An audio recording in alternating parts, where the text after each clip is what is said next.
Assalamualaikum warahmatullahi wabarakatuh. Baiklah, kita lanjutkan mata kuliah kita untuk pertemuan ketiga, ya. Penyajian data dalam bentuk diagram. Nah, yang pertama adalah diagram batang. Nah, ini ada informasi tentang tahun, kemudian pengunjung sebuah tempat, ya. Jadi pada tahun 2001 banyak pengunjung di tempat tersebut adalah 212 dan seterusnya. Nah, ini kita katakan keterangan. Nah, keterangan ini bisa saja misalnya tahun seperti ini, atau misalnya berat badan, nomor sepatu, ya, dan lain-lain sebagainya. Nah, kemudian untuk tabel yang selanjutnya adalah frekuensi, ya, banyaknya datanya ini. Jadi ini banyaknya pengunjung. Nah, jadi untuk sumbu X itu selalu dia keterangan, ya, seperti tahun, nomor sepatu, kemudian apalagi ya, tinggi badan seperti itu. Sedangkan Y-nya, sumbu Y, di sumbu Y adalah frekuensinya atau banyak pengunjung, ya kan? Jadi pada tahun 2001 ini ada 212 pengunjung, 2002 ada 502 pengunjung, dan seterusnya.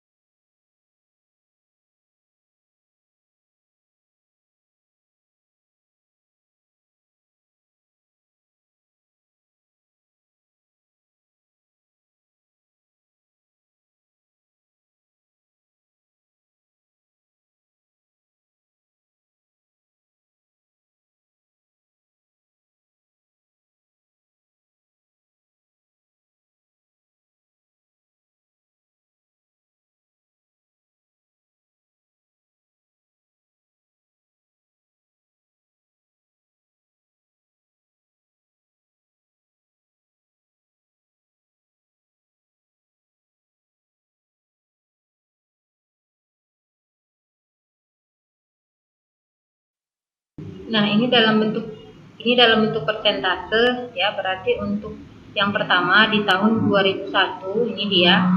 Nah, 212 per 2986 kali 100%. Kita gunakan yang ini, ya. Karena dalam bentuk persentase. Kemudian yang kedua pada tahun 2002 dia 502 per 2986 dikali 100%, ya. Dan seterusnya. Contoh, ini ada contoh tentang diagram garis produksi semen dalam satuan ribu ton tahun 2000 sampai 2006 disajikan dalam bentuk diagram berikut. Yang ditanya adalah kenaikan produksi semen tertinggi dari tahun sebelumnya. Jadi kita lihat saja, ya, di mana kenaikan yang tertinggi dari 2000 ke 2001 turun 2001 ke 2002. Nah, ini sekarang berapa di sini kan? Nah, perhatikan di sini kan tengah-tengah nih. Berarti 11.000 ke 11.250, selisihnya adalah 250. Nah, 250 dibagi 2, ya kan? 125. Nah, berarti di sini di tengah-tengah ini itu adalah nilainya 11.125. Jadi selisih dari tahun 2002 ke 2001 11.125 dikurang ini 2001-nya 10.250, ya kan? Kemudian ini naik sedikit, kemudian turun. Nah, di sini 2005 ke 2006 naik. Nah, hitunglah berapa selisihnya, ya, antara 11.500 dengan 10.750. Jadi kenaikan yang tertinggi adalah di tahun 2002, ya. Nah, kalian bisa cari sendiri hasilnya. Nah, contoh selanjutnya ini ada tabel, ya kan? Yang ditanya adalah hasil panen padi di suatu daerah dalam ton. Yang ditanya adalah kenaikan produksi paling besar dari tahun sebelumnya pada tahun titik-titik, ya. Oke, jadi kita disuruh mencari, ya, kenaikan tertinggi dari tahun sebelumnya. Kita cari aja selisihnya, 110 jadi 114, naik berapa? 4, ya kan? Dicari seterusnya. Nah, di sini di 2003 ke 2004 turun kan? Oke, jadi mana yang tertinggi kenaikannya, ya? Nah, jawabannya adalah 2003, ya, kalian bisa cari sendiri. Nah, selanjutnya ini diketahui sebuah diagram lingkaran, ya. biaya produksi, biaya promosi, pengolahan limbah, dana sosial listrik, gaji karyawan sesuai dengan warnanya masing-masing di sini ya. Jadi yang ditanya adalah jika biaya yang dikeluarkan sebesar 150 juta, jadi biaya ini semua totalnya adalah 150 juta, maka besar biaya produksi adalah, nah yang ditanya adalah biaya produksi saja. Lihat di sini biaya produksi berwarna biru, berarti ini ya. Nah, berapa biaya produksinya? Nah, kita lihat di sini. Kalau satu lingkaran dia 100%. Nah, di sini diketahui sudah ada yang lainnya, tinggal biaya produksi saja yang belum kita cari lah. 5 ditambah 15 20, tambah 15 tambah 5 20, 20 tambah 20 40, 40 tambah 20 60. Jadi 60%, berarti selisihnya 100% dikurang 60%, yaitu 40% untuk biaya produksi. Nah, untuk mencari total biaya produksinya, maka yang 40% tadi 40 per 100 dikali 150 juta. Berapa hasilnya? Ya benar, hasilnya adalah 60 juta. Nah, ini adalah masuk ke pemusatan data. Yang pertama adalah nilai rata-rata atau MER. Nah, yang pertama untuk data tunggal. Apabila diketahui data X1, X2, X3 sampai Xn, itu maksudnya adalah data pertama, data kedua, data ketiga, data sampai data ke X. Contohnya seperti ini, ada 5 orang siswa mengikuti ujian matematika, maka nilai matematika siswa pertama, siswa kedua, siswa ketiga sampai siswa kelima, itulah maksudnya ya. Kemudian rata-ratanya adalah sigma xi per n. Ya, dijumlahkanlah kelima nilai siswa tadi, kemudian dibagi n-nya adalah banyak data atau banyak siswa 5, ya kan? Nah, kemudian untuk data berbobot, nah ini juga masih dalam kategori data tunggal, ya. Nah, kenapa? Karena ininya tunggal, nggak ada intervalnya A sampai F misalnya, atau 30 sampai 35, nah, itu namanya data berkelompok. Kalau ini masih tunggal, ya kan, tapi dia berbobot. Artinya yang mendapatkan nilai A itu ada 4P, ada P orang, yang mendapatkan nilai B ada Q orang. Maka untuk mencari rata-ratanya kita kalikan, ya, nilainya dikali frekuensi, A dikali P, B dikali Q, C dikali R, D kali F, kemudian dijumlahkan dibagi dengan banyaknya frekuensinya, total frekuensi itu tadi ya dijumlahkan. Oke. Nah, rata-rata untuk data berkelompok, nah ini dia. Ini data berkelompok, kenapa? Karena dia sudah dalam bentuk interval. Ini nilai, kemudian ini frekuensi. Nah, kita perlu, kalau di soal hanya 2 kolom ini aja, interval dan frekuensi. Sedangkan ini kita buat sendiri. Nah, bagaimana mencari nilai tengah? Nah, nilai tengah A, B, C. B kan di tengah kan? B. Ya kan? Atau misalnya 20 sampai 25, berarti hitung aja 20 sampai 25 ujungnya 0, 0 ditambah 5, 5 ditambah 2, 5 dibagi 2, 2,5 berarti 22,5 gitu ya. Nah, di sini. Oke. Kemudian kita kalikan F dengan nilai tengahnya, ya kan? P dikali P, I dikali E dan seterusnya dijumlahkan. Kemudian ini dijumlahkan, kemudian dibagi dengan total dari frekuensinya, ya. Ini contoh soal nih, nilai rata-rata ulangan matematika 7 siswa 7,4. Jika digabung dengan nilai seorang siswa yang bernama Ana, maka rata-ratanya menjadi 7,5. Yang ditanya nilai ulangan matematika Ana adalah, nah, ada 7 orang siswa, rata-ratanya 7,4. Kemudian bertambah 1, berarti siswanya menjadi 8 orang kan. Nah, rata-rata 8 orang siswa itu 7,5. Yang ditanya nilai rata-rata si Ana tadi yang baru masuk.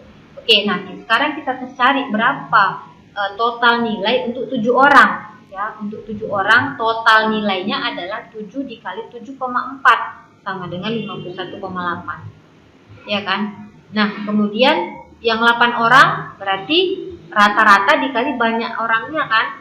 8 dikali 7,5 sama dengan 60. Nah, berapa nilai si Ana? Berarti selisihnya lah. Ya kan? Nah, 60 dikurang 51,8. Jawabannya adalah C. Cantik. Oke, nih. Yang ditanya adalah rata-rata dari data berikut ini datanya ya. Nilai ada banyak siswa. Nah, ini data berkelompok atau data tunggal? Ya, data tunggal karena nilainya tunggal ya kan. Maka apa tadi kalau data tunggal berarti kita perlu mengalihkan ya antara nilai dengan banyaknya siswa. Kita kalikan saja. Kalikan satu-satu. 4 dikali 6 24, 5 dikali 7 35 dan seterusnya ya.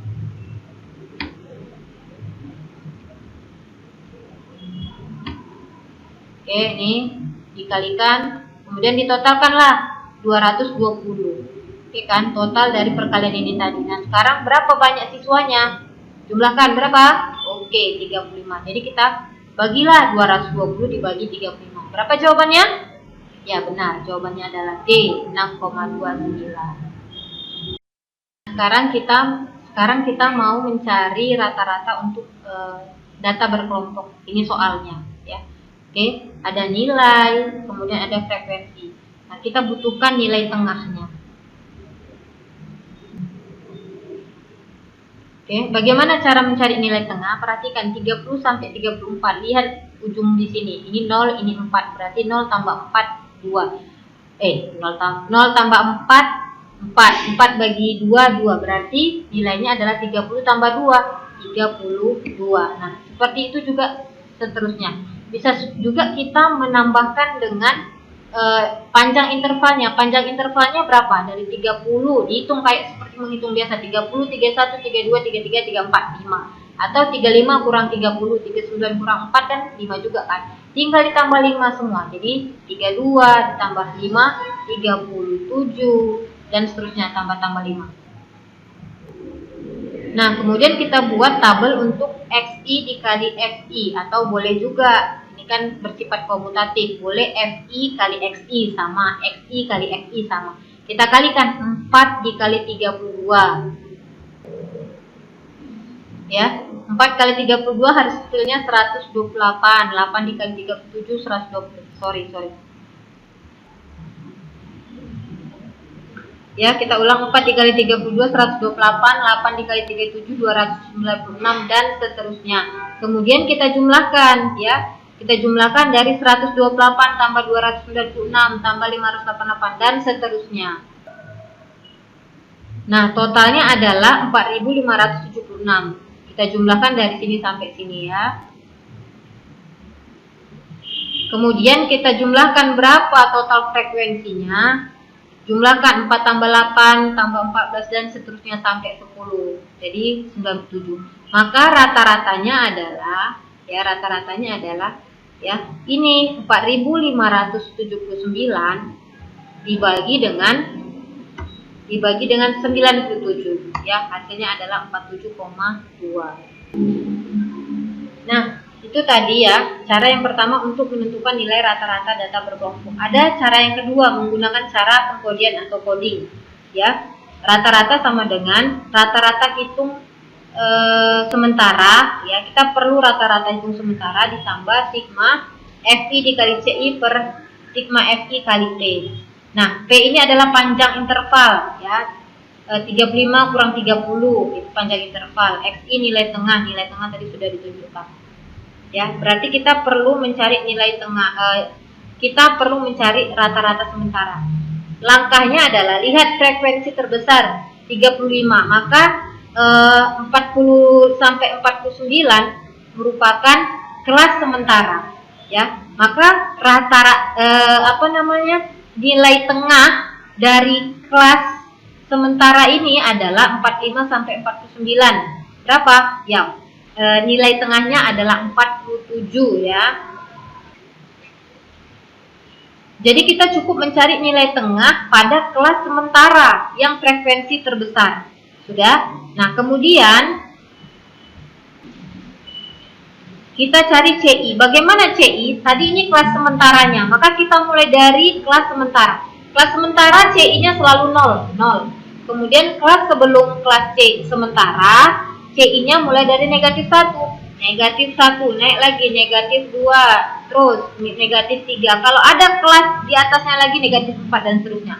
Kemudian ini mulai positif 1, positif 2. Seperti itu ya. Nah, Nah, dan ini selalu sama gitu ya. Jadi dimulai dari kelas sementaranya 0, min 1, min 2, min 3, 1, 2. Nah, kemudian kita buat lagi tabel FI dikali CI. FI-nya ini, CI-nya ini. Kita kalikan 4 dikali negatif 3, min 12, 8 kali min 2, min 16, dan seterusnya.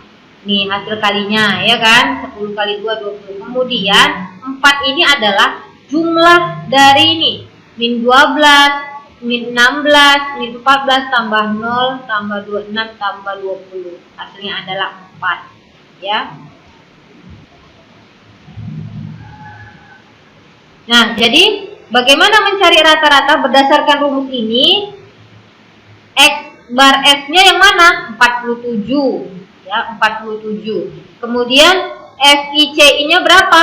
4. P-nya berapa? 5. Dari mana 5? 35 kurang 30, 39 kurang 34. Nah, sigma FI-nya adalah nih, total dari 4 ditambahkan sampai 10. Sudah? Nah, kemudian ini dia ya. Kita kalikan dulu 4 kali 5, 20. Ya kan? 20 dibagi 35 berapa? Sorry. Bukan. Oke, kita ralat ya. Tadi bukan 35 di sini tapi 97. Jadi 4 kali 5 adalah 20 dibagi 97. Ya. Hasilnya adalah 0,2. Kemudian 0,2 ini ditambahkan 47, hasilnya adalah 47,02 ya, sama dengan 47,02. Ya kan? Oke. 47,21, sorry ya. Oke. Dibulatkan ya kan jadi 1. Nah, ini jadi 1 karena lebih dari 5. Nah, jadi sama dengan hasil tadi, ya kan? Kita dapat tadi perhitungan kita adalah 47,20619, ya kan? Nah, bulatkan juga 47,21.